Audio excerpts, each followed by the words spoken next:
വാർത്തകൾ സമഗ്രമായി നോക്കാം. ആദ്യം പ്രധാന തലക്കെട്ടുകൾ.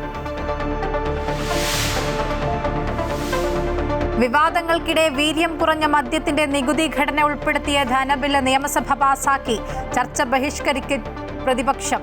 കർഷകർക്കായി കൊണ്ടുവന്ന മദ്യനയ ഭേദഗതി വൻകിടക്കാർക്കായി അട്ടിമറിച്ചുവെന്ന് പിണറായി വിജയൻ. അങ്ങനെയെങ്കിൽ ബക്കാഡിയുമായി ചർച്ച നടത്തിയത് എന്തിനായിരുന്നുവെന്ന് വി ഡി സതീശൻ. പ്രതിപക്ഷ ഭരണപക്ഷ പിന്തുണയോടെ FCRA നിയമ ഭേദഗതിക്കെതിരെ നിയമസഭയിൽ പ്രത്യേക പ്രമേയം. എതിർത്ത് BJP അംഗങ്ങൾ.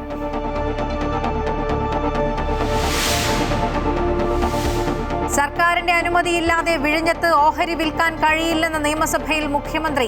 അദാനി ഗ്രൂപ്പ് അനുമതി തേടിയില്ലെന്നും ദേശീയ സുരക്ഷയും പൊതുതാൽപര്യവും കണക്കിലെടുത്താകും തീരുമാനമെന്ന വിശദീകരണം. ആശങ്കയറിയിച്ച് പ്രതിപക്ഷ നേതാവ്. ഉടൻ അനുമതി തേടുമെന്ന് അദാനി ഗ്രൂപ്പ്. തദ്ദേശ സ്വയംഭരണ സ്ഥാപനങ്ങളുടെ പ്ലാൻ ഫണ്ട് വെട്ടിക്കുറച്ചുവെന്ന വിഷയത്തിൽ അടിയന്തര പ്രമേയത്തിന് അനുമതി നൽകിയില്ല. പ്രതിപക്ഷം ഇറങ്ങിപ്പോയി. സഭാ സമ്മേളനത്തിന് സമാപനം.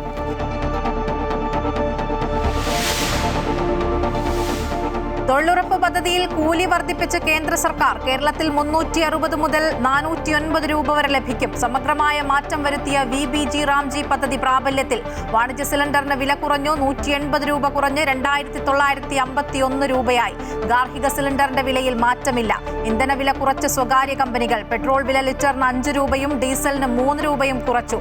വ്യോമയാന ഇന്ധന വിലയിൽ 5 രൂപയുടെ കുറവ്.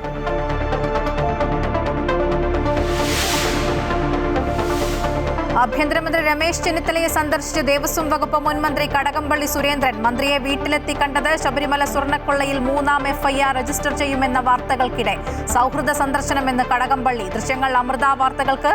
Amrita news big breaking. Ayodhya Ramajanmabhoomi ക്ഷേത്രത്തിലെ സംഭാവന ക്രമക്കേട് എൻഫോഴ്സ്മെന്റ് ഡയറക്ടറേറ്റ് അന്വേഷിച്ചേക്കും. വിഷയം അന്വേഷിക്കാൻ അയോധ്യ പോലീസ് EDക്ക് കത്ത് നൽകും. അനധികൃത പണ ഇടപാടുകളിൽ അന്വേഷണം. അറസ്റ്റിലായ പ്രതികളെ ചോദ്യം ചെയ്യുന്നത് തുടരുന്നു. സംഭാവന ക്രമക്കേട് ഭക്തരുടെ വികാരങ്ങളെയും ക്ഷേത്ര സുരക്ഷയെയും ബാധിക്കുന്ന വിഷയമെന്ന് RSS.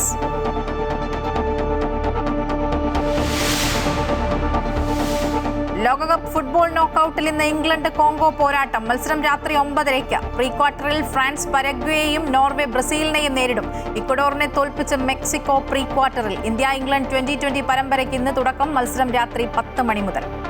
വീര്യം കുറഞ്ഞ മദ്യത്തിന് നികുതി ഇളവ് ഉൾപ്പെടുത്തിയ 2026 ധനബിൽ പാസാക്കി നിയമസഭ. ബില്ല് സബ്ജക്ട് കമ്മിറ്റിക്ക് വിടാതെ ചർച്ച കൂടാതെ ഒളിച്ചു കടത്തുകയാണെന്നും വൻ അഴിമതിയുടെ തുടക്കമാണെന്നും ആരോപിച്ച് പ്രതിപക്ഷം സഭാ നടപടികൾ ബഹിഷ്കരിച്ചു. എന്നാൽ കാര്യോപദേശക സമിതി റിപ്പോർട്ടിന്റെ അടിസ്ഥാനത്തിലാണ് ബില്ല് അവതരിപ്പിച്ചതെന്ന് മുഖ്യമന്ത്രി VD സതീശനും സഭയെ അറിയിച്ചു. വീര്യം കുറഞ്ഞ മദ്യത്തിൻ്റെതുൾപ്പെടെ വിവാദമായ ബജറ്റിലെ നിർദ്ദേശങ്ങൾ ഉൾപ്പെട്ട ധനവിനിയോഗ ബില്ലാണ് മുഖ്യമന്ത്രി VD സതീശൻ സഭയിൽ അവതരിപ്പിച്ചത്. ബിൽ അവതരിപ്പിച്ചപ്പോൾ തന്നെ ഇടതുപക്ഷത്തു നിന്നും KN ബാലഗോപാൽ ക്രമപ്രശ്നം ഉന്നയിച്ച് രംഗത്തെത്തി. വീര്യം കുറഞ്ഞ മദ്യത്തിന് നികുതി കുറച്ച ബജറ്റ് വിവാദ നിർദ്ദേശങ്ങൾ ഉൾപ്പെട്ട ബിൽ സബ്ജക്ട് കമ്മിറ്റിക്ക് വിടാതെയാണ് പാസ്സാക്കാൻ പോകുന്നതെന്ന് അദ്ദേഹം പറഞ്ഞു. സഭയുടെ എല്ലാ അവകാശങ്ങളും ലംഘിച്ചുകൊണ്ടാണ് ബിൽ അവതരിപ്പിക്കുന്നതെന്നും അദ്ദേഹം പറഞ്ഞു. സബ്ജക്ട് കമ്മിറ്റി ഇത്രയും പ്രധാനപ്പെട്ട ഒരു കാര്യം സബ്ജക്ട് കമ്മിറ്റി ചർച്ച ചെയ്യാതെ സാധാരണ എന്തെങ്കിലും വന്നിട്ടുണ്ട് സാർ. അപ്പൊ സബ്ജക്ട് കമ്മിറ്റിക്ക് പോലും സമയം കണ്ടെത്താതെ ഇവിടെ ഇങ്ങനൊരു ഫിനാൻസ് ബില്ല് കൊണ്ടുവന്നിരിക്കുന്നത് വാസ്തവത്തിൽ നിയമസഭയുടെ എല്ലാ അവകാശങ്ങളെയും എടുക്കുന്ന ചർച്ചകൾ അനുവദിക്കാത്ത, ചർച്ച വേണ്ട എന്നൊരു സമീപനത്തിന്റെ ഭാഗമാണ് സാർ. അതൊരു പുതിയ ഗവൺമെന്റ് വരുമ്പോൾ ആ ഗവൺമെന്റിന്റെ എക്സൈസ് നയം, UDFന്റെ നയം, ആ നയത്തിന് വ്യത്യസ്തമായി വരുന്നു. ക്യാബിനറ്റ് ചർച്ച ചെയ്യേണ്ടതാണ്, റേറ്റ് ചർച്ച ചെയ്യേണ്ട സാർ. റേറ്റ് ചർച്ച ചെയ്യണ്ട, പക്ഷേ നയം ചർച്ച ചെയ്യണം സാർ. ഫെബ്രുവരി 24 സബ്ജക്ട് കമ്മിറ്റിക്ക് വിടാതെയാണ് LDF സർക്കാർ ധനബിൽ അവതരിപ്പിച്ചത്. ജൂൺ 23 നടന്ന കാര്യോപദേശക സമിതി റിപ്പോർട്ടിന്റെ അടിസ്ഥാനത്തിലാണ് ബിൽ അവതരിപ്പിച്ചതെന്നും മുഖ്യമന്ത്രി VD സതീശൻ വ്യക്തമാക്കി. 2026 ജൂൺ 24 സഭ അംഗീകരിച്ച കാര്യോപദേശക സമിതി റിപ്പോർട്ടിന്റെ അടിസ്ഥാനത്തിലാണ് ഇന്ന് ധനകാര്യ ബിൽ സഭയിൽ അവതരിപ്പിച്ച് പരിഗണനയ്ക്ക് എടുക്കുന്നത്. BSc കാര്യോപദേശക സമിതി റിപ്പോർട്ട് സഭ അംഗീകരിക്കുന്ന അവസരത്തിൽ യാതൊരു ഭേദഗതി നിർദ്ദേശവും ബഹുമാനപ്പെട്ട അംഗം ഉന്നയിച്ചിട്ടില്ല.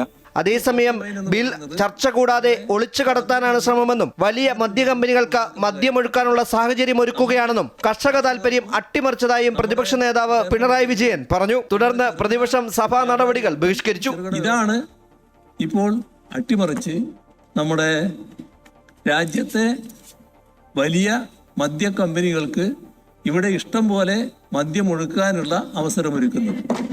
ഇതിനോട് ഒരു തരത്തിലും യോജിച്ചു പോകാൻ ഞങ്ങൾക്കാവില്ല. ഈ നടപടിയോട് പൂർണ്ണ വിയോജിപ്പാണ്. ഞങ്ങൾ ഇതിൽ പ്രതിഷേധിച്ചുകൊണ്ട് ഈ ഘട്ടത്തിൽ ബഹിഷ്കരിക്കുകയാണ്.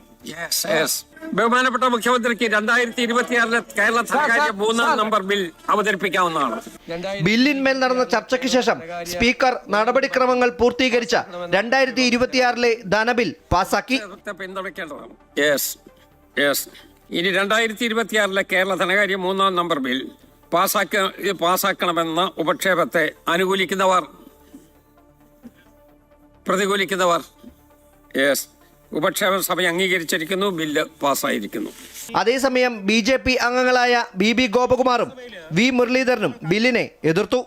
മദ്യനയത്തിലെ സാമ്പത്തിക ഇടപാടില് ആർക്കാണ് കൂടുതൽ ലഭിച്ചത് എന്ന സമയത്ത് തർക്കമാണ്. LDF ഇറങ്ങിപ്പോയി. ഒരു കാര്യം വ്യക്തമാക്കേണ്ടത്, ഭരണകക്ഷി വ്യക്തമാക്കേണ്ടത്, ഈ ഇടപാടിൽ എത്രയാണ് സാമ്പത്തിക നേട്ടം ഉണ്ടായത്. ഇപ്പുറത്ത് LDFന് വല്ല കുറവും സംഭവിച്ചിട്ടുണ്ടെങ്കിൽ ആ കുറവ് പരിഹരിച്ചു കൊടുക്കണം. അമൃത ന്യൂസ്, തിരുവനന്തപുരം. മദ്യബിൽ പാസാക്കിയത് നിയമസഭാ ചരിത്രത്തിലെ കറുത്ത ഏഴെന്ന് CPM സംസ്ഥാന സെക്രട്ടേറിയറ്റ് അംഗം MV ജയരാജൻ. VD സതീശന്റെ മാംഗ്ലൂർ യാത്രയിലെടുത്ത തീരുമാനത്തിന്റെ ഭാഗമാണ് വീര്യം കുറഞ്ഞ മദ്യത്തിന് നികുതി നിശ്ചയിച്ചത്. ബില്ല് പാസാക്കിയത് കോൺഗ്രസ് നേതൃത്വത്തെ വെല്ലുവിളിക്കുന്നുവെന്നും MV ജയരാജൻ കണ്ണൂരിൽ പറഞ്ഞു. VM സുധീരൻ ഉൾപ്പെടെയുള്ള നിരവധി കോൺഗ്രസ് നേതാക്കൾ ധനബില്ലിൽ മദ്യം കുറക്കുന്ന നടപടി സ്വീകരിക്കരുത് എന്നും അത്തരമൊരു പ്രപ്പോസൽ നികുതി നിർദ്ദേശത്തിൽ വന്നു കഴിഞ്ഞാൽ ബക്കാഡി കമ്പനിക്ക് കോടതിയിൽ പോയാൽ മദ്യം ഇവിടെ ഒഴുക്കാൻ കഴിയുമെന്നുമുള്ള സത്യം തുറന്നു പറഞ്ഞിട്ട് പോലും UDF സർക്കാർ ധനബിൽ പാസാക്കി എന്നത് കോൺഗ്രസിന്റെ മുതിർന്ന നേതൃത്വത്തെ വെല്ലുവിളിക്കുന്ന ഒരു നടപടിയാണ്. വിഴിഞ്ഞം തുറമുഖത്തെ ഓഹരി കൈമാറ്റത്തിലൂടെ ഒറ്റ കമ്പനിയിലേക്ക് എല്ലാം കേന്ദ്രീകരിക്കപ്പെടുന്നുവെന്നും വികസന സാധ്യതകൾ ഇല്ലാതാക്കുന്നുവെന്നും പ്രതിപക്ഷ നേതാവ് പിണറായി വിജയൻ. കരാറിൽ മാറ്റം വരുത്തിയാലും ഓഹരി കൈമാറിയാലും സംസ്ഥാന സർക്കാർ അറിയണമായിരുന്നുവെന്നും പിണറായി വിജയൻ സബ്മിഷനായി പറഞ്ഞു. സംസ്ഥാനത്തിന്റെ താൽപര്യം സംരക്ഷിച്ചുകൊണ്ട് മാത്രമേ വിഴിഞ്ഞത്ത് മുന്നോട്ട് പോകാവൂ എന്നും ദേശീയ സുരക്ഷ, പൊതു താൽപര്യം, നിക്ഷേപങ്ങളെ പ്രോത്സാഹിപ്പിക്കൽ, മത്സര സാധ്യത ഉറപ്പുവരുത്തൽ, വിഴിഞ്ഞത്തിന്റെ ദീർഘദൂര വികസനം എന്നീ കാര്യങ്ങൾ പരിഗണിച്ചു മാത്രമേ തീരുമാനമെടുക്കൂ എന്നും മുഖ്യമന്ത്രി VD സതീശൻ മറുപടി നൽകി. കൺസെഷണൽ അഗ്രിമെന്റ് ക്ലോസ് 5(3) പ്രകാരം അതോറിറ്റിയായ കേരള സർക്കാരിൻ്റെ അനുമതിയോടുകൂടി മാത്രമേ ഓഹരി വിൽക്കാനോ കരാർ വ്യവസ്ഥയിൽ മാറ്റമുണ്ടാക്കുന്ന തരത്തിലെ ഉടമസ്ഥതയിൽ വ്യതിയാനം സൃഷ്ടിക്കാനോ കഴിയുകയുള്ളൂ. 25% കൂടുതൽ ഓഹരി വിൽക്കുന്നത് ചേഞ്ച് ഇൻ ഓണർഷിപ്പായിട്ടാണ് കണക്കാക്കപ്പെടുന്നത്. അങ്ങനൊരു കാര്യത്തിൽ എങ്ങനെയാണ് ഇന്ന് വാർത്ത കണ്ടാൽ ഏകദേശം നടപ്പായി എന്നുള്ള മട്ടിലാണ് അങ്ങനെ വരാനിടയായത് എന്നത് അങ്ങേയറ്റം ആശങ്ക ഉളവാക്കുന്നൊരു കാര്യമാണ്. ഒരാശങ്ക കൂടി സൂചിപ്പിക്കുകയാണ് ഞാൻ. മറ്റ് സാമ്പത്തിക ക്രമക്കേടുകൾക്കും ഇത് വഴിവെക്കും. കാരണം അദാനിയുടെ സ്റ്റേറ്റ് പാർട്ണർഷിപ്പുള്ള പോർട്ട് ഇത് മാത്രമാണ്. ബാക്കിയെല്ലാം അവരുടെ കയ്യിലുള്ളതെല്ലാം സ്വന്തമാണ്. ഇതൊരു പത്രവാർത്തയിലൂടെ മാത്രമാണ് ഗവൺമെന്റിന്റെ ശ്രദ്ധയിൽപ്പെട്ടിട്ടുള്ളത്. അദാനി പോർട്ട് ഇത് സംബന്ധിച്ചുള്ള ഒരു കത്തടപാടോ ഒരു ഇൻഫർമേഷനോ ഗവൺമെന്റ് നൽകിയിട്ടില്ല. നമ്മൾ ഒരു 5 കാര്യം ഗവൺമെന്റ് ഉറപ്പുവരുത്തും. 5 കാര്യം. ഒന്നാമത്തെ കാര്യം എന്ന് പറയുന്നത് നമ്മൾ ഇതുമായി ബന്ധപ്പെട്ട സെക്യൂരിറ്റി, നാഷണൽ സെക്യൂരിറ്റി ആസ്പെക്ട് 1. 2, പൊതു താല്പര്യം. നേരത്തെ ഇപ്പം ഞാനിവിടെ വിശദീകരിച്ചതുപോലെ എല്ലാവർക്കും ഉപയോഗിക്കാൻ പറ്റുന്ന ഒരു കോമൺ യൂസർ ഫെസിലിറ്റി ഉണ്ടാകണമെന്നുള്ള കാര്യം. പിന്നെ നല്ല ഫെയർ കോമ്പറ്റീഷൻ, നല്ല മത്സരാധിഷ്ഠിതമായി അവിടെ ഈ കാര്യങ്ങൾ നടക്കുന്നു എന്ന് ഉറപ്പുവരുത്താൻ പറ്റണം. എല്ലാവർക്കും അതിനുള്ള ആക്സസ് ഉണ്ടാവണം. 4, നമ്മൾ ഇൻവെസ്റ്റ്മെന്റിനെ പ്രൊമോട്ട് ചെയ്യണം. ഏതെങ്കിലും ഒരു കമ്പനിയുടെ അല്ല, എല്ലാവരുടെയും ഇൻവെസ്റ്റ്മെന്റിനെ നമ്മൾ പ്രൊമോട്ട് ചെയ്യണം. 5, നമ്മൾ ഈ വിഴിഞ്ഞം പോർട്ടിന്റെ ഒരു ദൂര കാഴ്ചയോട് കൂടിയ അതിന്റെ ഒരു വികസനത്തിന്റെ ആസ്പെക്ട് കൂടി ഈ പ്രധാന വിഴിഞ്ഞം പോർട്ടിന്റെ അദാനിയുടെ പക്കലുള്ള 49% ഷെയറുകൾക്ക് MSCക്ക് കൈമാറാനുള്ള നീക്കം ഉപേക്ഷിക്കണമെന്ന് മുൻ തുറമുഖ വകുപ്പ് മന്ത്രി VN വാസവൻ. ഈ വിഷയത്തിൽ പ്രതിപക്ഷ നേതാവിന്റെ ചോദ്യത്തിന് നിയമസഭയിൽ മുഖ്യമന്ത്രി നൽകിയ മറുപടിയിൽ വ്യക്തതയില്ല. ഓഹരി രാജ്യത്തിനു വെളിയിലുള്ള ഏതെങ്കിലും കമ്പനിക്ക് കൈമാറാൻ സർക്കാരിന്റെ മുൻകൂർ അനുമതി വേണമെന്നാണ് വ്യവസ്ഥ. ഓഹരി കൈമാറ്റത്തിലൂടെ രാജ്യസുരക്ഷയ്ക്ക് ഭീഷണി ഉണ്ടാകാൻ ഇടയുണ്ട്. പ്രാദേശിക തൊഴിൽ സുരക്ഷയ്ക്ക് വെല്ലുവിളി, ധനനഷ്ടം, മറ്റ് കപ്പൽ കമ്പനികൾക്ക് വരാൻ കഴിയാത്ത സാഹചര്യം എന്നിവയ്ക്കും ഇത് കാരണമാകും. VD സതീശൻ മുഖ്യമന്ത്രിയാകുന്നതിന് മുന്നേ ഇതിനുള്ള നീക്കങ്ങൾ നടന്നു എന്ന് വേണം കരുതാൻ. മുഖ്യമന്ത്രി തന്നെ തുറമുഖ വകുപ്പ് എടുത്തതിലും സംശയങ്ങളുണ്ടെന്നും VN വാസവൻ പറഞ്ഞു. കൺസ്ട്രക്ഷനുമായി ബന്ധപ്പെട്ടുണ്ടാക്കിയിട്ടുള്ള കരാറിൻ്റെ 5.3 ക്ലോസ് 5.3 ക്ലോസിൽ പറയുന്നത് ഈ തുറമുഖത്തിൻ്റെ ഓഹരി വെളിയിലുള്ള ഏതെങ്കിലും പൊതുമേഖലയ്ക്കോ സ്വകാര്യ മേഖലയ്ക്കോ മറ്റാർക്കെങ്കിലും നിക്ഷേപത്തിനോ ഓഹരിയോ കൈമാറണമെങ്കിൽ സംസ്ഥാന ഗവൺമെൻറ്റിൻ്റെ മുൻകൂർ അനുമതി വാങ്ങിയിരിക്കണമെന്നാണ് ആ ക്ലോസിൽ കൃത്യമായി വ്യവസ്ഥ ചെയ്യുന്നത്. ആ വ്യവസ്ഥ ഇങ്ങനെ ഇരിക്കെ ഇപ്പോൾ 49% ഓഹരികൾ MSC വാങ്ങുന്നു എന്ന വാർത്ത പത്രങ്ങളിൽ എങ്ങനെ വന്നു? സർക്കാർ അറിഞ്ഞില്ല എന്ന് പറയുന്നതിൽ എന്ത് ന്യായമാണുള്ളത്? മാത്രമല്ല, മറുപടിക്കകത്ത് അതുകൊണ്ട് നഷ്ടമൊന്നും വരാനില്ലെന്ന് പറയുമ്പോൾ കണക്കുകൾ കൂട്ടാതെയും യഥാർത്ഥത്തിൽ പരിശോധിക്കുക എങ്ങനെയാണ് നഷ്ടം വരില്ല എന്ന് പറയുന്നത്. ഏറ്റവും പ്രാധാന്യത്തോടു കൂടി 3 കാര്യങ്ങൾ അതിനകത്ത് കാണണ്ടേ. ഒന്ന്, നാഷണൽ സെക്യൂരിറ്റി അതിപ്രധാനമല്ലേ? പഹൽഗാം പോലുള്ള സംഭവങ്ങൾ രാജ്യത്തിന് ഉണ്ടായിക്കൂടെ? അതിനവസരമുണ്ടാക്കാവോ ഇത്തരം കുത്തകവൽക്കരണത്തിലൂടെ? തദ്ദേശ സ്വയംഭരണ സ്ഥാപനങ്ങളുടെ പ്ലാൻ ഫണ്ട് വെട്ടിക്കുറച്ചത് പ്രവർത്തനങ്ങളെ ബാധിക്കുന്നതായി പ്രതിപക്ഷത്തിന്റെ അടിയന്തര പ്രമേയം. GR അനിൽ MLA ആണ് പ്രമേയം അവതരിപ്പിച്ചത്. കഴിഞ്ഞ സർക്കാരിന്റെ ബജറ്റ് പുതുക്കിയാണ് പുതിയ ബജറ്റ് അവതരിപ്പിച്ചതെന്നും പ്ലാൻ ഫണ്ടിലെ 3ാം ഗഡു ഡിസംബറിൽ LDF സർക്കാർ നൽകേണ്ടതായിരുന്നുവെന്ന മുഖ്യമന്ത്രിയുടെ വിശദീകരണത്തിന്റെ അടിസ്ഥാനത്തിൽ സ്പീക്കർ അനുമതി നിഷേധിച്ചതിൽ പ്രതിഷേധിച്ച് പ്രതിപക്ഷം വാക്കൌട്ട് നടത്തി. സംസ്ഥാനത്തെ തദ്ദേശ സ്വയംഭരണ സ്ഥാപനങ്ങളുടെ പ്ലാൻ ഫണ്ട് വെട്ടിക്കുറച്ച് വികസന പ്രവർത്തനങ്ങൾക്കും ക്ഷേമ പദ്ധതികൾക്കും പണം അനുവദിക്കാത്തത് തദ്ദേശ സ്ഥാപനങ്ങളെ ശ്വാസം മുട്ടിക്കുന്നത് ചൂണ്ടിക്കാട്ടിയാണ് GR അനിൽ MLA അടിയന്തര പ്രമേയത്തിന് നോട്ടീസ് നൽകിയത്. തദ്ദേശ സ്വയംഭരണ സ്ഥാപനങ്ങളുടെ കൈകാര്യങ്ങൾ സർക്കാർ കെട്ടിയിട്ടിരിക്കുകയാണ്. ഇവിടെ ബഹുമാനപ്പെട്ട മുഖ്യമന്ത്രി വാചാലനായി പറയുമ്പോൾ ഭരണപക്ഷത്ത് 102ന്റെ ബലത്തിൽ നല്ല കയ്യടി കിട്ടും. പക്ഷേ നമ്മുടെ പഞ്ചായത്തുകളിലെ മെമ്പർമാരുടെ സ്ഥിതി എന്താ? അവരെ കയ്യും കാലും കെട്ടിയിട്ടിരിക്കുകയാണ്. കയ്യും കാലും ഇട്ട് അടിക്കുകയാണ് അവര്. എന്നാൽ ഡിസംബർ മാസം നൽകേണ്ടിയിരുന്ന പദ്ധതി വിഹിതത്തിന്റെ 3ാം ഗഡു LDF സർക്കാർ നൽകാതിരുന്നതാണ് പ്രതിസന്ധിക്ക് കാരണമെന്നും മാർച്ചിലെ തെരഞ്ഞെടുപ്പ് പറഞ്ഞ് നീട്ടിക്കൊണ്ടു പോവുകയായിരുന്നു എന്നുള്ള മുഖ്യമന്ത്രി VD സതീശന്റെ വിശദീകരണത്തിന്റെ അടിസ്ഥാനത്തിൽ സ്പീക്കർ അടിയന്തര പ്രമേയത്തിന് അനുമതി നിഷേധിച്ചു. 2025-26 ബജറ്റിൽ അന്നത്തെ സർക്കാർ വച്ചിരുന്ന തുകയുടെ എത്രയാ കുറച്ചത്? 3ാം ഗഡു കൊടുത്തില്ല. എത്രയാ 3ാം ഗഡു? 2150 കോടി രൂപ കൊടുക്കാതെ പോയവരാണ് നിങ്ങൾ. എന്നിട്ട് 2150 കോടി രൂപ കൊടുക്കാതെ ഭരണം വിട്ടുപോയ ആളുകൾ 1533 കോടി രൂപ പ്ലാനിൽ കുറച്ചതിനെ ചോദ്യം ചെയ്യാൻ. എന്തൊരു തമാശയാണ്. എന്നാൽ മുഖ്യമന്ത്രി സഭയെ തെറ്റിദ്ധരിപ്പിക്കുകയാണെന്നും LDF സർക്കാർ തദ്ദേശ സ്വയംഭരണ സ്ഥാപനങ്ങൾക്ക് 3ാം ഗഡു നൽകാതിരുന്ന കാരണം വ്യക്തമാണെന്നും 3ാം ഗഡു തടസ്സപ്പെട്ടത് തെരഞ്ഞെടുപ്പ് കാരണമാണെന്നും പ്രതിപക്ഷ നേതാവ് പിണറായി വിജയൻ പറഞ്ഞു. 6000 കോടി രൂപയുടെ നീക്കിയിരിപ്പുണ്ട്. അത് തദ്ദേശ സ്വയംഭരണ സ്ഥാപനങ്ങൾക്ക് നൽകിയാൽ ആശ്വാസമാകുമെന്നും അദ്ദേഹം പറഞ്ഞു. നിലവിൽ തുടരുന്ന പ്രതിസന്ധിയിൽ സർക്കാർ നടപടി സ്വീകരിക്കാത്തതിൽ പ്രതിഷേധിച്ച് പ്രതിപക്ഷം വാക്കൌട്ട് നടത്തി. തദ്ദേശ ഭരണ സ്ഥാപനങ്ങൾ വലിയ പ്രതിസന്ധിയാണ് നേരിടുന്നത്.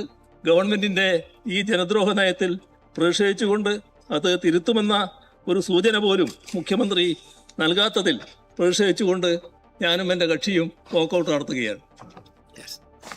എല്ലാ അധികാരവും ഒരാളിലേക്ക് എത്തിയതാണ് പ്രശ്നം. 30,000 കോടി കഴിഞ്ഞ വർഷത്തേക്കാൾ ബജറ്റിൽ വർദ്ധിച്ചപ്പോൾ 3,000 കോടി തദ്ദേശ പ്ലാൻ ഫണ്ടിൽ വെട്ടിക്കുറച്ചതായും VD സതീശൻ പ്രതിപക്ഷ നേതാവായി ആക്ട് ചെയ്യുന്നത് നിർത്തി മുഖ്യമന്ത്രിയായി പ്രവർത്തിക്കണമെന്നും പ്രതിപക്ഷം ആവശ്യപ്പെട്ടു. അമൃത ന്യൂസ്, തിരുവനന്തപുരം. ആഭ്യന്തരമന്ത്രി രമേശ് ചെന്നിത്തലയെ സന്ദർശിച്ച് മുൻ മന്ത്രി കടകംപള്ളി സുരേന്ദ്രൻ. ശബരിമല സ്വർണ്ണക്കൊള്ള കേസിൽ ആരോപണ വിധേയനായ മുൻ ദേവസ്വം മന്ത്രി കടകംപള്ളി സുരേന്ദ്രൻ ചെന്നിത്തലയുടെ വീട്ടിലെത്തിയാണ് കണ്ടത്.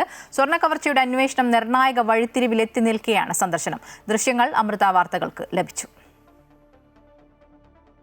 ശബരിമല സ്വർണ്ണക്കൊള്ളയിൽ ഹൈക്കോടതി നിയോഗിച്ച പ്രത്യേക അന്വേഷണ സംഘം മുൻ ദേവസ്വം ബോർഡ് പ്രസിഡന്റ് PS പ്രശാന്തിനെ കൂടി പ്രതിപ്പട്ടികയിൽ ഉൾപ്പെടുത്താൻ ഹൈക്കോടതി നിർദ്ദേശിച്ച സാഹചര്യത്തിലാണ് കേസിൽ ആരോപണ വിധേയനായ മുൻ മന്ത്രി കടകംപള്ളി സുരേന്ദ്രൻ ആഭ്യന്തരമന്ത്രി രമേശ് ചെന്നിത്തലയെ അദ്ദേഹത്തിന്റെ വീട്ടിലെത്തി കണ്ടത്. തന്റെ സുഹൃത്തിനെ കാണാൻ എത്തിയതാണ് എന്നായിരുന്നു കടകംപള്ളിയുടെ പ്രതികരണം. പുതിയ UDF സർക്കാർ അധികാരത്തിലെത്തിയ ശേഷം കേസിന്റെ കുറ്റപത്രം സമർപ്പണത്തിലേക്ക് എത്തി നിൽക്കെയാണ് കൂടുതൽ പ്രതികളുണ്ടെന്ന് വ്യക്തമാക്കുന്ന രീതിയിൽ PS പ്രശാന്തിന്റെ പങ്ക് കൂടി വ്യക്തമാക്കി കോടതിയിൽ റിപ്പോർട്ട് നൽകിയത്. അതേസമയം കേസിലെ രണ്ടാം പ്രതി ഉണ്ണികൃഷ്ണൻ പോറ്റിയുമായുള്ള മുൻ മന്ത്രി കടകംപള്ളി സുരേന്ദ്രന്റെ കൂടിക്കാഴ്ചയുടെ ദൃശ്യങ്ങൾ പുറത്തുവന്നിരുന്നുവെങ്കിലും ആദ്യഘട്ടത്തിൽ ചോദ്യം ചെയ്യാൻ തയ്യാറാകാതിരുന്ന SIT കടകംപള്ളി സുരേന്ദ്രനെയും ചോദ്യം ചെയ്തിരുന്നു. ഇതിനുശേഷമാണ് PS പ്രശാന്തിൽ നിന്നും മൊഴി രേഖപ്പെടുത്തിയത്. എന്നാൽ പ്രശാന്തിനെ മാത്രം പ്രതിപ്പട്ടികയിൽ ഉൾപ്പെടുത്താനാണ് തയ്യാറായിരിക്കുന്നത്. കൂടിക്കാഴ്ചയുടെ ഉദ്ദേശം വ്യക്തമല്ലെങ്കിലും കേസിൽ ആരോപണ വിധേയനായ മുൻ മന്ത്രി ആഭ്യന്തര വകുപ്പ് മന്ത്രിയെ കണ്ടത് ഭരണപക്ഷത്തെയും പ്രതിപക്ഷത്തെയും ഒരേപോലെ പ്രതിസന്ധിയിലാക്കും. അമൃത ന്യൂസ്, തിരുവനന്തപുരം. ഏത് പ്രതിസന്ധിയും നേരിടാൻ സൈന്യം പൂർണ്ണ സജ്ജമാണെന്ന് പുതിയ കരസേനാ മേധാവി ജനറൽ ധീരജ് സേത്ത്. കരസേനയുടെ ആധുനികവൽക്കരണത്തിനായി വിജയ് എന്ന പേരിൽ കർമ്മ പദ്ധതി നടപ്പാക്കുമെന്നും അദ്ദേഹം പ്രഖ്യാപിച്ചു. കരസേനാ മേധാവിയായിരുന്ന ജനറൽ ഉപേന്ദ്ര ദ്വിവേദി വിരമിച്ച ഒഴിവിലാണ് ജനറൽ ധീരജ് സേത്തിന്റെ നിയമനം. രാജ്യത്തിന്റെ 31ാമത് കരസേനാ മേധാവിയായി ജനറൽ ധീരജ് സേത്ത് ചുമതലയേറ്റു. രാഷ്ട്രമാദ്യം എന്ന ആദർശത്തോടെ കടമ നിർവഹിക്കുമെന്ന് സൗത്ത് ബ്ലോക്കിൽ ഔദ്യോഗിക വരവേൽപ്പിന് ശേഷം ജനറൽ ധീരജ് സേത്ത് വ്യക്തമാക്കി. അത്യാധുനിക സംവിധാനങ്ങൾ ഉപയോഗപ്പെടുത്തി സേനയെ പുതിയ യുദ്ധമുഖങ്ങൾ നേരിടാൻ പ്രാപ്തമാക്കുകയാണ് ലക്ഷ്യം. സായുധ സേനയ്ക്കായി പ്രധാനമന്ത്രി ആവിഷ്കരിച്ച മാർഗനിർദ്ദേശം ഉൾക്കൊണ്ട് സേനയുടെ ആധുനികവൽക്കരണത്തിനായി വിജയ് എന്ന പേരിൽ കർമ്മ പദ്ധതി നടപ്പാക്കുമെന്നും അദ്ദേഹം പ്രഖ്യാപിച്ചു. माननीय प्रधानमंत्री जी द्वारा सेनाओं के लिए दिया गया मूल मंत्र जिसका नाम जय यानी कि जॉइंटनेस, आत्मनिर्भरता और इनोवेशन मेरी प्राथमिकताओं जिसका मैंने विवरण किया उस एक्रोनिम विजय की बुनियाद है और हमें पूर्ण रूप से हमेशा सफलता दिलाएगी. ഏത് വെല്ലുവിളിയും നേരിടാൻ നിലവിൽ സൈന്യം പൂർണ്ണ സജ്ജമാണെന്നും അദ്ദേഹം വ്യക്തമാക്കി. കരസേനാ മേധാവിയായിരുന്ന ജനറൽ ഉപേന്ദ്ര ദ്വിവേദി വിരമിച്ച ഒഴിവിലാണ് ജനറൽ ധീരജ് സേത്തിന്റെ നിയമനം. 2028 ഓഗസ്റ്റ് 31 വരെയാണ് അദ്ദേഹത്തിന്റെ കാലാവധി. 1986 ബാച്ച് ഉദ്യോഗസ്ഥനായ ധീരജ് സേത്ത് നിലവിൽ കരസേന ഉപമേധാവിയായി സേവനമനുഷ്ഠിച്ചു വരികയായിരുന്നു. ജമ്മുകാശ്മീരിലും വടക്കിഴക്കൻ മേഖലയിലും നിർണായക ഭീകരവിരുദ്ധ ഓപ്പറേഷനുകൾക്കും ജനറൽ ധീരജ് സേത്ത് നേതൃത്വം നൽകിയിട്ടുണ്ട്. അമൃത ന്യൂസ്, ന്യൂഡൽഹി. അയോധ്യ രാമക്ഷേത്രത്തിലെ സംഭാവന ക്രമക്കേട് എൻഫോഴ്സ്മെന്റ് ഡയറക്ടറേറ്റ് അന്വേഷിച്ചേക്കും. വിഷയം അന്വേഷിക്കാൻ അയോധ്യ പോലീസ് EDക്ക് കത്ത് നൽകും. അതേസമയം സംഭാവന ക്രമക്കേട് ഭക്തരുടെ വികാരങ്ങളെയും ക്ഷേത്ര സുരക്ഷയെയും ബാധിക്കുന്ന വിഷയമെന്നാണ് RSS വിലയിരുത്തിയത്. അയോധ്യയിൽ രാമക്ഷേത്രത്തിലെ സംഭാവന ക്രമക്കേടിൽ SIT അന്വേഷണം പുരോഗമിക്കുകയാണ്.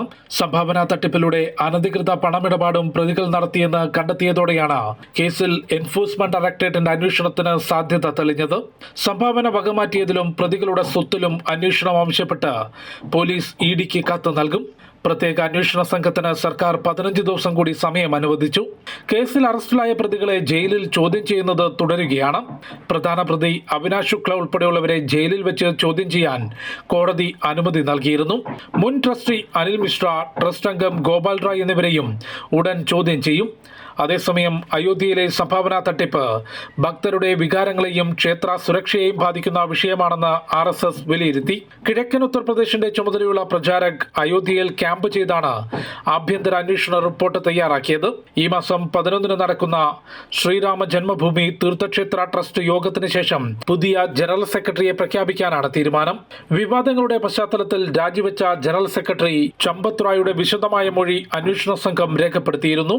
അമൃത ന്യൂസ്, ന്യൂഡൽഹി. തൊഴിലാളികൾക്ക് ആശ്വാസമായി കേന്ദ്ര സർക്കാർ നടപടി. രാജ്യത്ത് തൊഴിലുറപ്പ് പദ്ധതിയുടെ കൂലി വർദ്ധിപ്പിച്ചു. കേരളത്തിൽ 360 രൂപ മുതൽ 409 രൂപ വരെ വർദ്ധിക്കും. തൊഴിലുറപ്പ് പദ്ധതിയിൽ സമഗ്രമായ മാറ്റത്തോടെ VBG റാംജി പദ്ധതി ഇന്ന് പ്രാബല്യത്തിൽ വന്നതിന്റെ ഭാഗമായാണ് വേതനം വർദ്ധിപ്പിച്ചത്. ഇന്ന് ചരിത്ര ദിനമാണെന്നും പദ്ധതിക്കായി ഈ വർഷം 95,600 കോടിയിലധികം രൂപ മാറ്റിവെച്ചിട്ടുണ്ടെന്നും കേന്ദ്ര കൃഷിമന്ത്രി ശിവരാജ് സിംഗ് ചൗഹാൻ വ്യക്തമാക്കി. തൊഴിലുറപ്പ് പദ്ധതിയിൽ സമഗ്രമായ മാറ്റം വരുത്തിക്കൊണ്ട് കേന്ദ്ര സർക്കാർ ആവിഷ്കരിച്ച VBG റാംജി പദ്ധതി ഇന്നു മുതൽ പ്രാബല്യത്തിൽ വന്നു.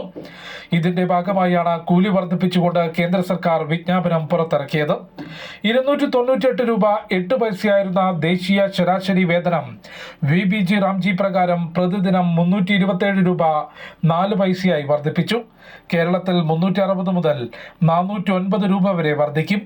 എല്ലാ സംസ്ഥാനങ്ങളിലും വേതനത്തിന്റെ ശരാശരി 10% വർധനവ് നൽകിയിട്ടുണ്ട്. പിന്നാക്ക സംസ്ഥാനങ്ങളിൽ 25% വരെയും കൂലി വർദ്ധിപ്പിക്കും. വികസിത ഇന്ത്യയും വികസിത ഗ്രാമങ്ങളും യാഥാർത്ഥ്യമാക്കാൻ പദ്ധതി ഗുണം ചെയ്യുമെന്ന് കേന്ദ്ര കൃഷിമന്ത്രി ശിവരാജ് സിംഗ് ചൗഹാൻ പറഞ്ഞു. പദ്ധതിക്കായി ഈ വർഷം 95,600 കോടിയിലധികം രൂപ മാറ്റിവെച്ചിട്ടുണ്ടെന്നും അദ്ദേഹം വ്യക്തമാക്കി.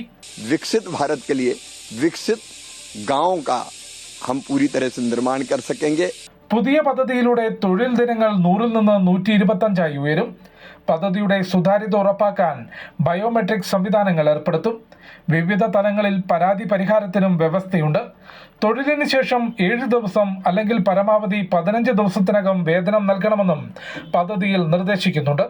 വേതനത്തിന്റെ 60% കേന്ദ്രവും 40% സംസ്ഥാനവുമാണ് വഹിക്കേണ്ടത്. കേന്ദ്രഭരണ പ്രദേശങ്ങളിൽ 100% വിഹിതവും കേന്ദ്രം വഹിക്കും. അമൃത ന്യൂസ്, ന്യൂഡൽഹി. വാണിജ്യ സിലിണ്ടറിന് വില കുറഞ്ഞു. 180 രൂപ കുറഞ്ഞ് 2,951 രൂപയായി. ഗാർഹിക സിലിണ്ടറിന്റെ വിലയിൽ മാറ്റമില്ല. സ്വകാര്യ കമ്പനികൾ ഇന്ധന വിലയും കുറച്ചു. പെട്രോൾ വില ലിറ്ററിന് 5 രൂപയും ഡീസലിന് 3 രൂപയുമാണ് കുറച്ചത്. വ്യോമയാന ഇന്ധന വില 5 രൂപയും കുറച്ചിട്ടുണ്ട്. അന്താരാഷ്ട്ര വിപണിയിൽ അസംസ്കൃത എണ്ണവില വലിയ തോതിൽ ഇടിഞ്ഞതാണ് വിലക്കുറവിന് കാരണം. രാജ്യത്ത് ഇന്ധന പാചകവാതക വിലയിൽ വൻ ഇടിവാണ് രേഖപ്പെടുത്തിയത്. വാണിജ്യ സിലിണ്ടറുകളുടെയും പെട്രോൾ, ഡീസൽ, വ്യോമയാന ഇന്ധനം എന്നിവയുടെയും വിലയാണ് കുറഞ്ഞത്. പശ്ചിമേഷ്യൻ മേഖലയിലെ രാഷ്ട്രീയ സംഘർഷങ്ങൾക്ക് താൽക്കാലികമായി അയവുണ്ടായതോടെയാണ് വില കുറയാൻ ഇടയാക്കിയത്. രാജ്യത്ത് വാണിജ്യ ആവശ്യങ്ങൾക്കുള്ള LPG സിലിണ്ടറിന്റെ വിലയിൽ 180 രൂപയുടെ കുറവാണ് രേഖപ്പെടുത്തിയത്. ഇതോടെ വാണിജ്യ സിലിണ്ടർ വില 3,113 നിന്നും 2,930 രൂപയായി. ഹോട്ടലുകൾക്കും വാണിജ്യ സ്ഥാപനങ്ങൾക്കും വില കുറവ് ആശ്വാസകരമാകും. രാജ്യത്ത് വാണിജ്യ LPG സിലിണ്ടർ വിതരണത്തിൽ ഏർപ്പെടുത്തിയിരുന്ന നിയന്ത്രണങ്ങൾ നീക്കാൻ പെട്രോളിയം മന്ത്രാലയം സംസ്ഥാനങ്ങൾക്ക് നേരത്തെ കത്ത് നൽകിയിരുന്നു. എന്നാൽ ഗാർഹിക സിലിണ്ടറുകളുടെ വിലയിൽ മാറ്റമൊന്നും വരുത്തിയിട്ടില്ല. അതേസമയം രാജ്യത്തെ ഏറ്റവും വലിയ സ്വകാര്യ എണ്ണ വിതരണ കമ്പനിയായ നയാര എനർജി ഉൾപ്പെടെയുള്ള സ്വകാര്യ കമ്പനികൾ പെട്രോൾ വില ലിറ്ററിന് 5 രൂപയും ഡീസൽ വില ലിറ്ററിന് 3 രൂപയും കുറച്ചിട്ടുണ്ട്. കഴിഞ്ഞ 2 വർഷത്തിനിടെ ആദ്യമായാണ് ഒരു എണ്ണ വിതരണ കമ്പനി ഇന്ത്യയിൽ ഇന്ധനവില കുറയ്ക്കാൻ തയ്യാറാകുന്നത്. ഇതും ശ്രദ്ധേയമാണ്. കൂടാതെ പശ്ചിമേഷ്യൻ പ്രതിസന്ധിയുടെ ഘട്ടത്തിൽ ചരിത്രത്തിലെ ഏറ്റവും ഉയർന്ന നിരക്കിലെത്തിയിരുന്ന വ്യോമയാന ഇന്ധനത്തിന്റെ വിലയിലും ലിറ്ററിന് 5 രൂപയുടെ കുറവ് വരുത്തിയതോടെ പുതിയ നിരക്ക് ലിറ്ററിന് 110 രൂപയായി കുറഞ്ഞിട്ടുണ്ട്. പൊതുവിപണിയിലും വ്യോമയാന മേഖലയിലും വലിയ ആശ്വാസം പകരുന്നതാണ് നിലവിലെ ഈ വിലക്കുറവ്. അമൃത ന്യൂസ്, തിരുവനന്തപുരം. വടകര കാഫിർ സ്ക്രീൻഷോട്ട് കേസിലെ പ്രതി ജിതിൻ ഭാസ്കറിന്റെ ജാമ്യാപേക്ഷയിൽ വാദം പൂർത്തിയായി. കേസിൽ മറ്റന്നാൾ വിധി പറയും. ജിതിൻ മനഃപൂർവ്വം തെളിവ് നശിപ്പിച്ചു എന്ന് പ്രോസിക്യൂഷൻ കോടതിയിൽ വാദിച്ചു. അതേസമയം രാഷ്ട്രീയ വേട്ടയാണ് നടന്നതെന്നും ഫോൺ റീസെറ്റ് ചെയ്യുന്നതിനെ തെളിവ് നശിപ്പിക്കലാക്കി കണക്കാക്കാൻ കഴിയുമോ എന്നുമായിരുന്നു പ്രതിഭാഗത്തിന്റെ വാദം. വടകര 1ാം ക്ലാസ് ജുഡീഷ്യൽ മജിസ്ട്രേറ്റ് കോടതി ജാമ്യം നിഷേധിച്ചതോടെയാണ് വടകര കാഫിർ സ്ക്രീൻഷോട്ട് കേസ് പ്രതി ജിതിൻ ഭാസ്കർ ജില്ലാ സെഷൻസ് കോടതിയെ സമീപിച്ചത്. ഈ ജാമ്യാപേക്ഷയിലാണ് ജൂലൈ 3-ന് വിധി പറയുക. ജിതിന്റെ ഫോണിൽ നിന്ന് തെളിവുകൾ നശിപ്പിക്കപ്പെട്ടിട്ടുണ്ടെന്ന് കണ്ടെത്തിയതിന് പിന്നാലെ ഫോൺ ശാസ്ത്രീയ പരിശോധനയ്ക്ക് അയച്ചിരുന്നു. ഇതിന്റെ ഫലവും കോടതിയിൽ സമർപ്പിച്ചിട്ടുണ്ട്. ജിതിൻ ഫോണിലെ തെളിവുകൾ തിരിച്ചു കിട്ടാനാകാത്ത വിധം മനഃപൂർവ്വം നശിപ്പിച്ചുവെന്ന് പ്രോസിക്യൂഷൻ വാദിച്ചു. എന്നാൽ ഫോൺ റീസെറ്റ് ചെയ്യുന്നതിനെ തെളിവ് നശിപ്പിക്കലാക്കി കണക്കാക്കാൻ കഴിയുമോ എന്നാണ് ജിതിന്റെ വാദം. നടന്നത് രാഷ്ട്രീയ വേട്ടയായിരുന്നുവെന്നും പ്രതിഭാഗം വാദിച്ചു. 200 പേർക്ക് ജിതിൻ സന്ദേശം അയച്ചിരുന്നുവെന്നും തെളിവ് നശിപ്പിച്ചിരുന്നുവെന്നും പോലീസ് കണ്ടെത്തി. ജില്ലാ ഫോറൻസിക് വിഭാഗത്തിന് ഇത് സംബന്ധിച്ച തെളിവും ലഭിച്ചിട്ടുണ്ട്. ജിതിൻ അഡ്മിനായ വടകര സ്ക്വാഡ് വാട്സ്ആപ്പ് ഗ്രൂപ്പിലൂടെ റിബേഷ് രാമകൃഷ്ണൻ സ്ക്രീൻഷോട്ട് പ്രചരിപ്പിച്ചുവെന്ന് നേരത്തെ SIT അന്വേഷണത്തിൽ കണ്ടെത്തിയിരുന്നു. അതേസമയം റിബേഷ് രാമകൃഷ്ണൻ മുൻകൂർ ജാമ്യത്തിന് അപേക്ഷ നൽകിയിരുന്നു. കേസിൽ പ്രതി ചേർക്കപ്പെടുമെന്ന വിലയിരുത്തലിനെ തുടർന്നാണ് മുൻകൂർ ജാമ്യാപേക്ഷ നൽകിയത്. കോഴിക്കോട് ജില്ലാ സെഷൻസ് കോടതി ജൂലൈ 3-ന് തന്നെയാണ് മുൻകൂർ ജാമ്യ ഹർജിയും പരിഗണിക്കുന്നത്. അമൃത ന്യൂസ്, കോഴിക്കോട്. നടൻ ടിനി ടോമിനെതിരെ അൻസിബ ഉന്നയിക്കുന്ന പരാതികളിൽ പ്രഥമ ദൃഷ്ട്യാ കഴമ്പുണ്ടെന്ന് കോടതി. കേസ് എടുക്കാനാകില്ലെന്ന പോലീസ് റിപ്പോർട്ട് അപൂർണമാണെന്നും Ernakulam judicial first class magistrate കോടതി വിലയിരുത്തി. ടിനി ടോം ഉപയോഗിച്ച ജിഹാദി ഉൾപ്പെടെയുള്ള വാക്കുകൾ തമാശ രൂപേണയാണെന്നും ക്രിമിനൽ ഉദ്ദേശമില്ലെന്നും പോലീസ് റിപ്പോർട്ടിൽ പറഞ്ഞിരുന്നു. എന്നാൽ അന്വേഷണത്തിൽ പോലീസിന് വീഴ്ച സംഭവിച്ചിട്ടില്ലെന്ന് Kochi city police commissioner Kaliraj Mahesh Kumar പറഞ്ഞു. സംഘടനയ്ക്കുള്ളിലെ പ്രശ്നമാണ് പുറത്തേക്ക് വന്നത്. കോടതി ഉത്തരവ് ലഭിച്ച ശേഷം തുടർ നടപടി സ്വീകരിക്കുമെന്നും അദ്ദേഹം പറഞ്ഞു. കണ്ണൂർ സെൻട്രൽ ജയിലിൽ കാപ്പ തടവുകാർ ഉദ്യോഗസ്ഥരെ ആക്രമിച്ചു. സംഘർഷത്തിൽ ജയിൽ ഉദ്യോഗസ്ഥർക്കും തടവുകാർക്കും പരിക്കേറ്റു. സെൻട്രൽ ജയിലിലെ 1-ാം ബ്ലോക്കിലാണ് ഇന്നലെ ഏറ്റുമുട്ടലുണ്ടായത്. പ്രിസൺ ഓഫീസർ ഉൾപ്പെടെ 5 ഉദ്യോഗസ്ഥർക്ക് പരിക്കുണ്ട്. മലപ്പുറം സ്വദേശി ജലാലുദ്ദീൻ ഉൾപ്പെടെ 6 തടവുകാർക്കും പരിക്കേറ്റു. ജലാലുദ്ദീൻ സെല്ലിൽ ബ്ലേഡ് കൊണ്ട് സ്വയം മുറിവേൽപ്പിച്ചതാണ് ആക്രമണത്തിന്റെ തുടക്കമെന്നാണ് വിവരം. സംഭവത്തിൽ പോലീസ് കേസ് രജിസ്റ്റർ ചെയ്ത് അന്വേഷണം തുടങ്ങി.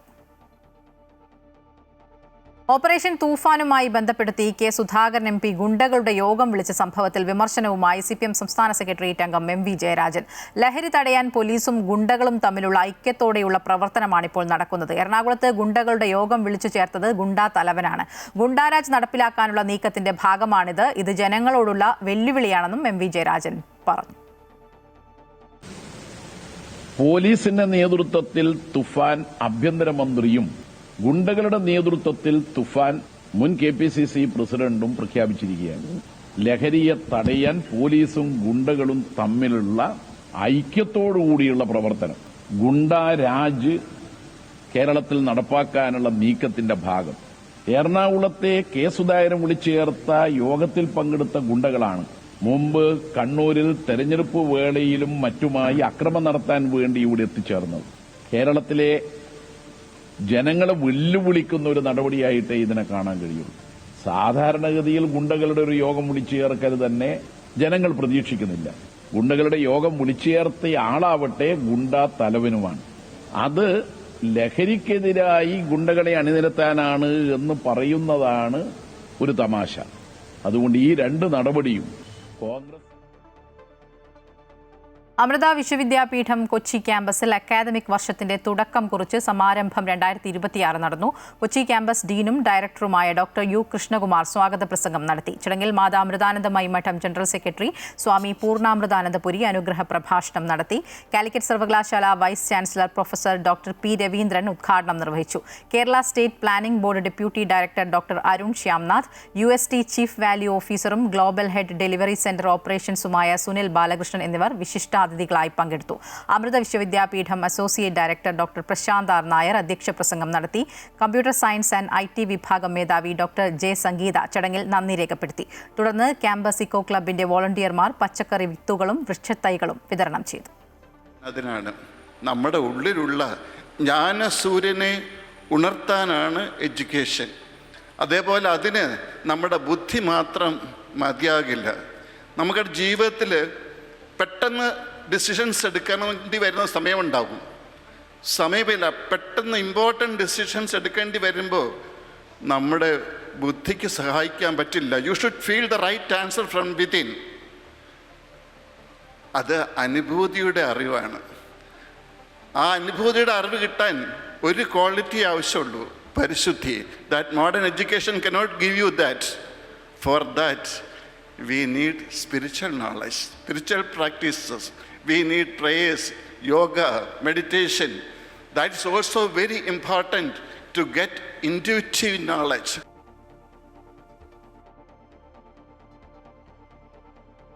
ഇടുക്കിയിൽ കാട്ടാന ആക്രമണത്തിൽ വനം വകുപ്പ് ഉദ്യോഗസ്ഥന് പരിക്ക്. പെരിയാർ കടുവാ സങ്കേതത്തിലെ സെക്ഷൻ ഫോറസ്റ്റ് ഓഫീസർ സജീഷ് രാജനാണ് പരിക്കേറ്റത്. സുന്ദരമല സെക്ഷനിലെ ജീവനക്കാരനാണ്. അതിർത്തിയിലെ തമിഴ്നാട് വനത്തിൽ വെച്ചാണ് ആക്രമണം. 6 കിലോമീറ്റർ ചുമന്നാണ് ഇദ്ദേഹത്തെ വനത്തിന് പുറത്തേക്ക് എത്തിച്ചത്.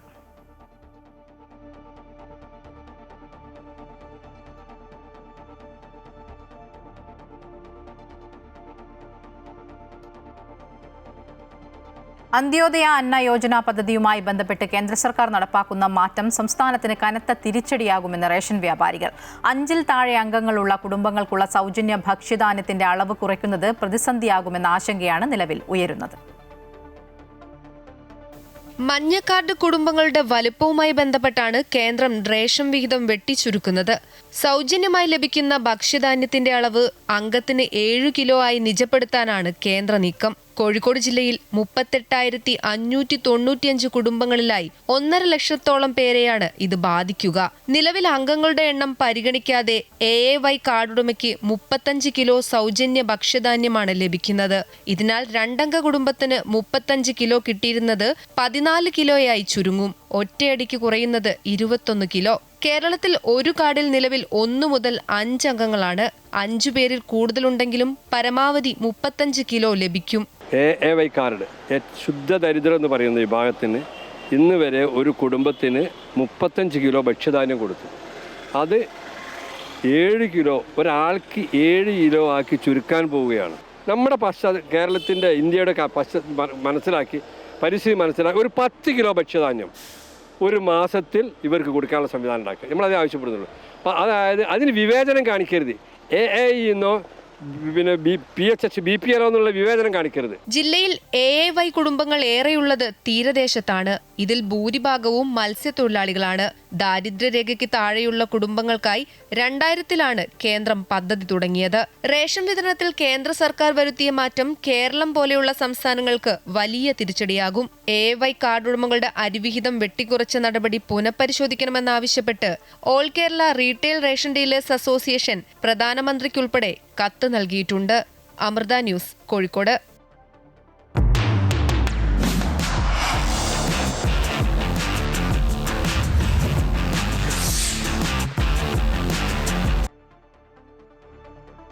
ഫിഫ ലോകകപ്പിൽ ഇന്ന് ഇംഗ്ലണ്ട് കോങ്കോ പോരാട്ടം. രാത്രി 9:30 അമേരിക്കയിലെ അറ്റ്ലാന്റ സ്റ്റേഡിയത്തിലാണ് മത്സരം. 1974 ശേഷം കോങ്കോ ആദ്യമായാണ് ലോകകപ്പിന് യോഗ്യത നേടുന്നത്. ഗ്രൂപ്പ് എല്ലിൽ ചാമ്പ്യന്മാരായാണ് ഇംഗ്ലണ്ട് നോക്കൌട്ടിലെത്തിയത്. ക്രൊയേഷ്യയും പനാമയെയും പരാജയപ്പെടുത്തിയ അവർ ഘാനയോട് സമനില വഴങ്ങുകയായിരുന്നു. ഗ്രൂപ്പ് കെയിൽ നിന്ന് പോർച്ചുഗലിനെ സമനിലയിൽ തളയ്ക്കുകയും ഉസ്ബെക്കിസ്ഥാനെ പരാജയപ്പെടുത്തുകയും ചെയ്താണ് കോങ്കോ നോക്കൌട്ടിലേക്ക് മുന്നേറിയത്.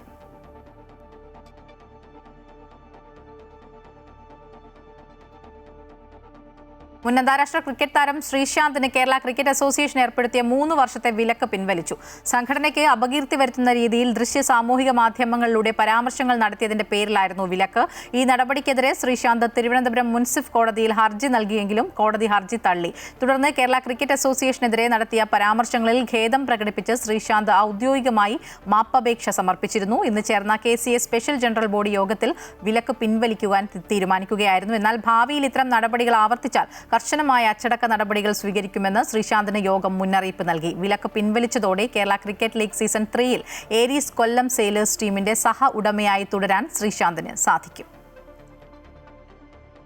ഇന്ത്യ ഇംഗ്ലണ്ട് 2020 പരമ്പരയ്ക്ക് ഇന്ന് തുടക്കം. 5 മത്സരങ്ങളുള്ള പരമ്പരയിൽ ആദ്യ മത്സരം രാത്രി 10 മണി മുതലാണ്. അരങ്ങേറ്റത്തിന് അവസരം കാത്തിരിക്കുന്ന 15-കാരൻ വൈഭവ് സൂര്യവംശിയെ കളിപ്പിക്കുമോ എന്ന ആകാംക്ഷയിലാണ് ആരാധകർ. അയർലൻഡിനെതിരായ T20 പരമ്പരയിലെ അപ്രതീക്ഷിത തോൽവിക്ക് പിന്നാലെയാണ് ടീം ഇന്ത്യ ഇറങ്ങുന്നത്.